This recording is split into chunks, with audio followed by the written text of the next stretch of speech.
Hello and welcome to today's video where I will be discussing peeling apples. Now, I don't know about you, but with me, I average between 10 to 20 apples per week with making homemade applesauce. That means each week I am coring, peeling, and slicing 10 to 20 apples. That is very time consuming, and so that's why I got very excited when I saw this. When I saw this, like I said, I got super excited in the store, automatically had to buy it, and this is my video testing out my new toy. Do you not know what this is? Let me give you a little history. But before we get started, make sure to select the subscribe button. That way you can be subscribed to my channel and be updated when new videos come out. Select like if you like the video. If you have any questions, put them in the comments below. Now on to the history lesson and then the experiment. So let's peel back apples in history. Have you ever made homemade apple pie, homemade applesauce, homemade apple cider? How long do you think it takes just to peel and core 5 apples? How many apples do you think it takes to fill 1 apple pie? Well, if you look on the picture on the left, that is a picture of a 16th century apple pie that I made that takes 5 apples. And per apple, it takes me roughly 5 to 10 minutes to peel, core, and slice an apple. So if you can think about it, do the math, 5 to 10 minutes per apple times 5 apples. That is for just 1 pie. That's a lot. And that is very time consuming. Apples in the 19th century, most if not all homeowners at this time had apple trees. Thank you to Johnny Appleseed. If you want to learn more about the man who influenced the character of Johnny Appleseed, at the very end of this, there will be a link to Mike Viney, and I'm sorry if I'm mispronouncing his last name. Please correct me if I am. But he has a paper, and in that paper, there is a description of a man who inspired the Johnny Appleseed character, and I really recommend reading his paper. These homeowners had apple trees in the 19th century, which could produce as much as 2 tons of apples per season. 2 tons, that is 4,000 pounds of apples. To put it another way, 1 pound of apples is equivalent to 4 small apples, 3 medium apples, or 2 large apples. So imagine, 2 large apples is 1 pound. Now, times that into 2 tons. That's a lot of apples to do something with. The good thing, apples were a winter staple as both food and drink. You could do many things with apples. You can make cider with it, apple pie with it, apple turnovers, apple sauce. If anything, use the apples and you could, if you lived on a farm, feed your pigs the apples. There are many things to do with apples.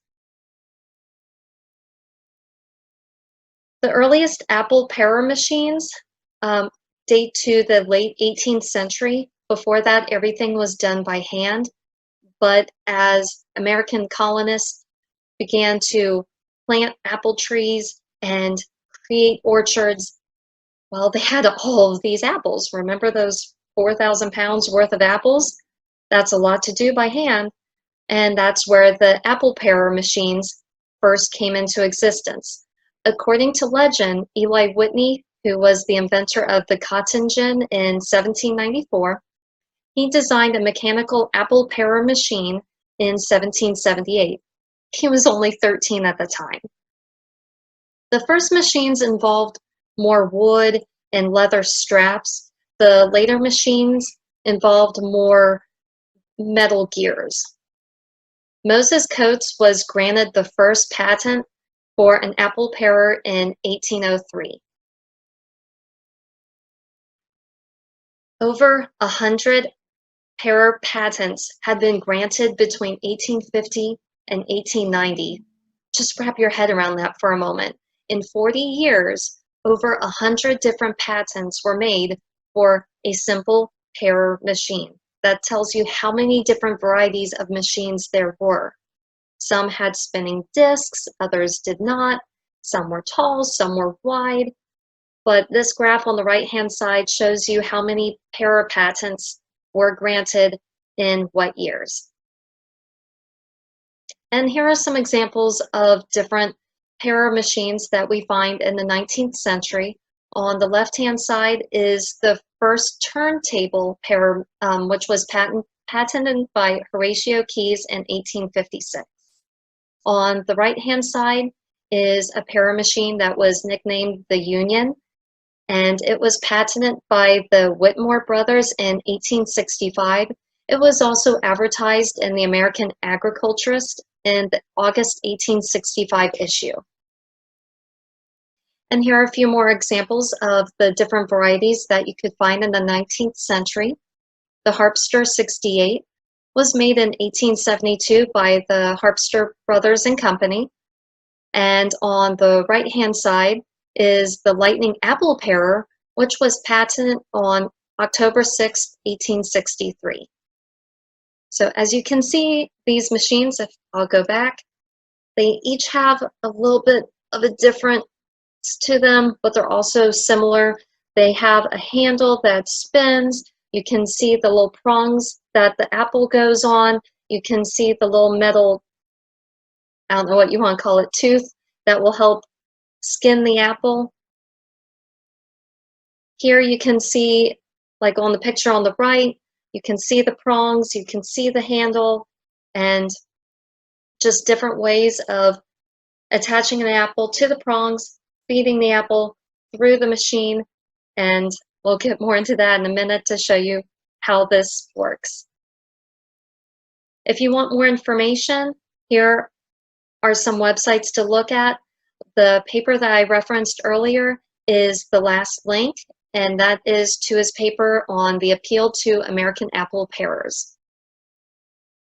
And just a reminder, please subscribe.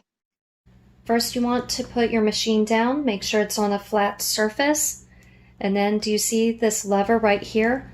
I'm going to flip the lever, and now my machine is secured to the counter. I cannot move it. Next, I'm going to flip this lever and pull this back.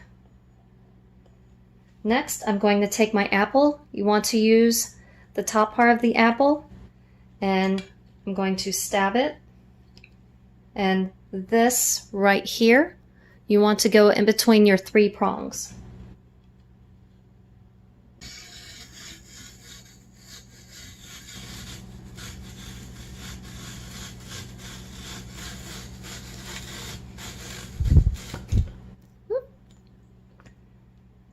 My suction does not seem to be the best.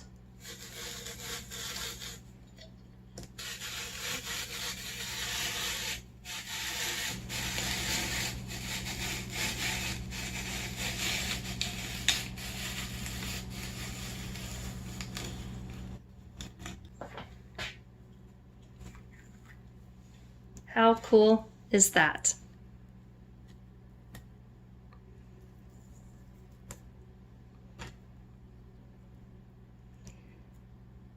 A little bit of skin on the bottom, but other than that,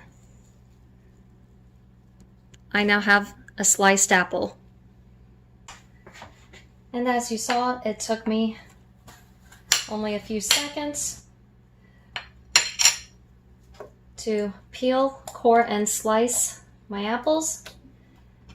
Now I'm cutting them in half, and I'm going to be making applesauce. I will post the link to how I make homemade applesauce.